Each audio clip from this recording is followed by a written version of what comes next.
যদিও পদ্মা পার হয়ে মুর্শিদাবাদ গেছেন, সেখান থেকে সেই কলকাতা গেছেন এই ট্রেনে বাসে এসে করে, এবং কলকাতার মতো একটা মহাসমুদ্রের মতো একটা শহর, সেখানে অনেক খুঁজে বের করেছেন, করে শুধুমাত্র সাদিয়া মাংলা বেতার কেন্দ্রে গান গাইবে সে। বন্ধুরে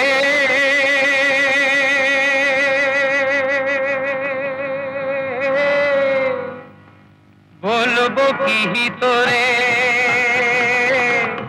আমার ক্ষেতের সোনার ধান খাইলো ইন্দুরে। ঢাকা রেডিও থেকে আনা কয়েকটা রেকর্ডই তখন বেশিরভাগ বাজানো হতো। তা কামাল আহমেদ আমাকে অনুরোধ করেন যে কিছু গান লিখে দেওয়ার জন্যে। আমি তখন তাকে কিছু গান লিখে দিই একটা খাতায়, এক্সারসাইজ খাতায় 14-15টা গান লিখে দিই। তার মধ্যে ছিল পূর্ব দিগন্তে সূর্য উঠছে, রক্তলাল রক্তলাল, মোরা একটি ফুলকে মাথা বলে যুদ্ধ করি, হুঁশিয়ার হুঁশিয়ার হুঁশিয়ার, তারপরে একসাথে রক্তের বিনিময়ে, লেফট রাইট রাইট জনগণ সব এগিয়ে ছিল, এবং জলবীর সৈনিক, মুক্তির চির হয়ে যাচ্ছে ইত্যাদি। আব্বেল মামুন মোরা একটি ফুলকে মাথা বলে যুদ্ধ করি গানটি পৌঁছে করার সঙ্গে সঙ্গে বাংলাদেশে প্রচণ্ড আলোড়ন সৃষ্টি হয়।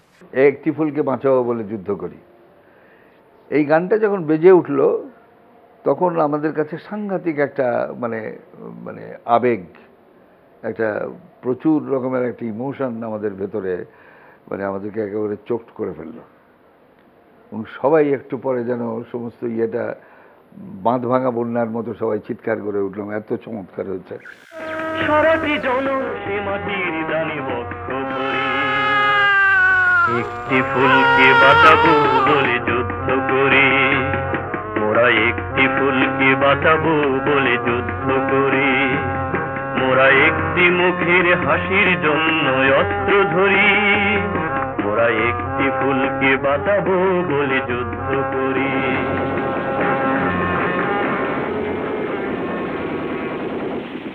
তাজউদ্দিন সাহেব বললেন যে তোমাদের আরও কাজ করতে হবে।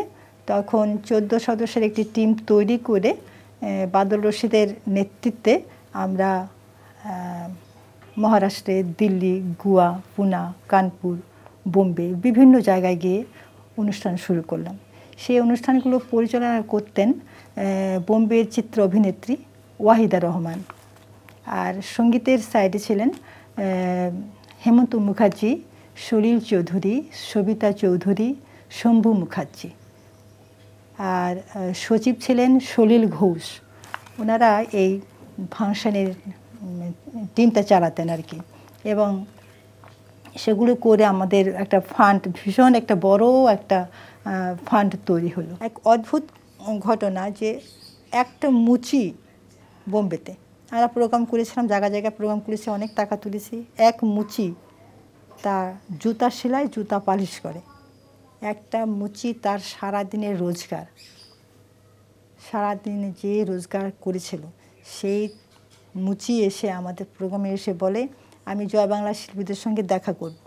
তখন ওখানকার যারা নাকি এসব পরিচালনা করেন তারা যেতে দেয় না, তখন বলেন না আমি দেখা করব তাদের সঙ্গে, মুচি বলেছে। তখন ছাড়ছে, ছাড়ার পরে সে বলছে যে আমার আজকের সারাদিনের যে রোজগারটা আমি করেছি আমি সেই টাকাটা আপনাদেরকে দিব।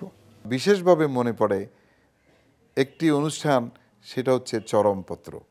এই চরমপত্রের মধ্যে মুক্তিবাহিনীর বিভিন্ন অপারেশনের কথা বলা হতো, এমন সুন্দরভাবে এটা উপস্থাপন করা হয়েছিল, তাতে বাংলার মানুষের মনে আশা জেগেছিল যে তারা যুদ্ধে আছে এবং যুদ্ধে মুক্তিবাহিনী অত্যন্ত সফলতার সঙ্গে তাদের অপারেশন চালিয়ে যাচ্ছে। এম.আর. আখতার সাহেব, তিনিও সাংবাদিক, তার তো বিখ্যাত সেই চরমপত্র, সে স্ক্রিপ্টটা নিয়ে আসলেন। চরমপত্র নামটা অবশ্য পরে দেওয়া হয়েছিল, তো উনি সেটা চরমপত্র পড়ে শোনালেন। সেটা শুনে তো সবাই একটা সম্পূর্ণ নতুন ধরনের একটি স্ক্রিপ্ট। এটাতে একদিকে যেমন উইট আছে কথার মধ্যে, কিন্তু খুব তীব্র শ্লেষ আছে, আক্রমণ আছে এবং রস আছে, সব কিছু মিলিয়ে একটা সাংঘাতিক স্ক্রিপ্ট আর কি। এবং সবচেয়ে বড় কথা হলো এটার ভাষা। শ্যাম চাচার জাতির চোটে ইয়াহিয়া খান ছাবে মালিক কারে একটাই মাত্র কন্ডিশন দিছে, আর হেইডা হইতাছে ছলে বলে কৌশলে দুনিয়ার মাইনছেরে বুঝাইতে হইব বাংলাদেশের দখলীকৃত এলাকা কন্ট্রোলের মধ্যে আহনের গতিকেই হেতনে বেসামরিক গভর্নর হইচুই। স্ক্রিপ্টগুলো করতে হতে হয়েছে।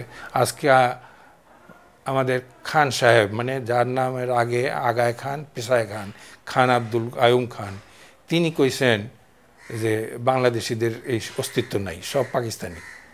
এই বলে তারপরে তার টক আরম্ভ হতো। এটা এর লিসনিং শুধু যে বাংলাদেশে ছিল তা না, এর লিসনিং কিন্তু পিকুলিয়ারলি ওয়েস্ট বেঙ্গলে প্রচুর ছিল, অসম্ভব ওয়েস্ট বেঙ্গল লিসনিং। কারণ মিডিয়াম ওয়েভের ট্রান্সমিটার তো, তুমি মিডিয়াম ওয়েভে এখান থেকে ও মাথায় ঘুরতে ঘুরতে ঘুরতে ঘুরতে ঘুরতে কেউ একবার যদি ধরে বসতে পারে তাহলে হয়ে গেল যে এটাই মিটার ব্যান্ডে যাচ্ছে।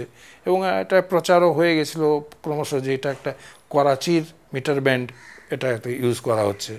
করাচির যে ট্রান্সমিটার সেটা এত শক্তিশালী ছিল না যে এটা এই পর্যন্ত আসতে পারে, অতএব ও ব্রডকাস্টকে কোনো রকমভাবে অ্যাফেক্ট করতো না, অথচ এই মিটার ব্যান্ডে এখানে করা যায়। এটা কিন্তু হয়। আমরা প্রতিদিন সকালবেলা কাজ আরম্ভ করতাম, ভোরবেলা কাজ আরম্ভ করতাম, কাজ করে আমরা রেডি করে দিয়ে দিতাম ওই ফার্স্ট সেশনটার জন্যে, যেটা প্রভাতী ছিল সেটা আমরা দিয়ে দিতাম। অনেক সময় রাত্রেবেলাও করে রেখে দিতাম, রাত্রেবেলা করে সকালবেলা যেন অসুবিধা না হয় এটা। আর দুপুরেরটা দুপুরে করতাম, রাত্রেটা রাতে করে, মানে সন্ধেবেলায় আগে আমরা ওটা কমপ্লিট করে দিয়ে দিতাম।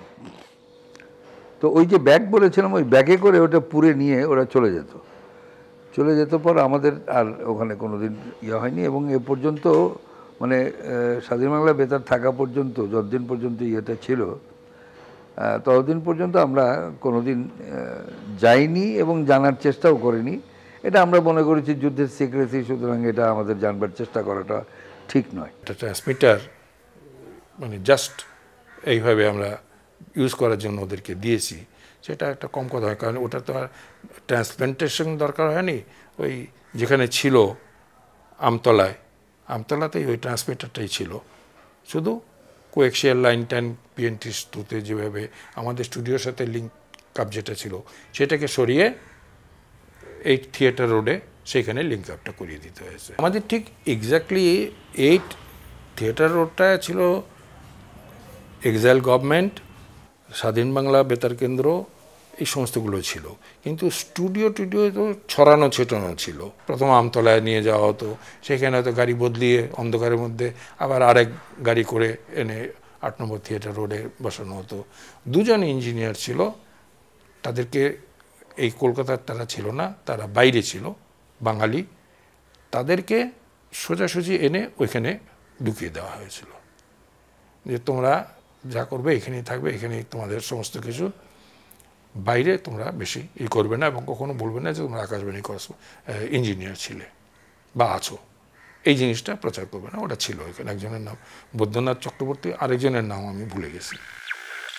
আমাদের জাতীয় জীবনের এমন এক ক্রান্তি লগ্নে আজ ঈদ উল ফিতরের চাঁদ উঠেছে, যখন বাংলার লাখ লাখ মানুষ গৃহহারা, হৃদয়ে হৃদয়ে সজোর হারানোর যন্ত্রণা, চোখে চোখে দুর্জয় সংগ্রামের প্রতিজ্ঞা দীপ্তি, আর দেশ ও মাতৃকার তরে আত্মত্যাগের মহান সংকল্পে অটুট আমরা।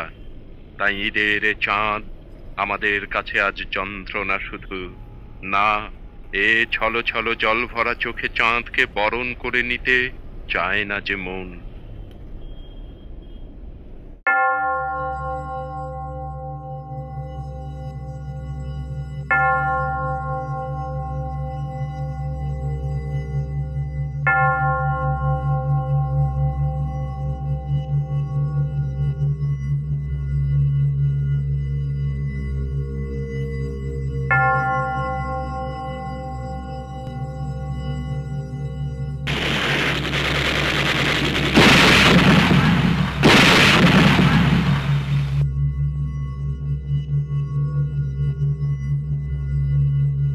ষোলোই ডিসেম্বরের কথাই বলছি যে আমরা 14-15 তারিখে ওই যে রেডিও মনিটরিং করা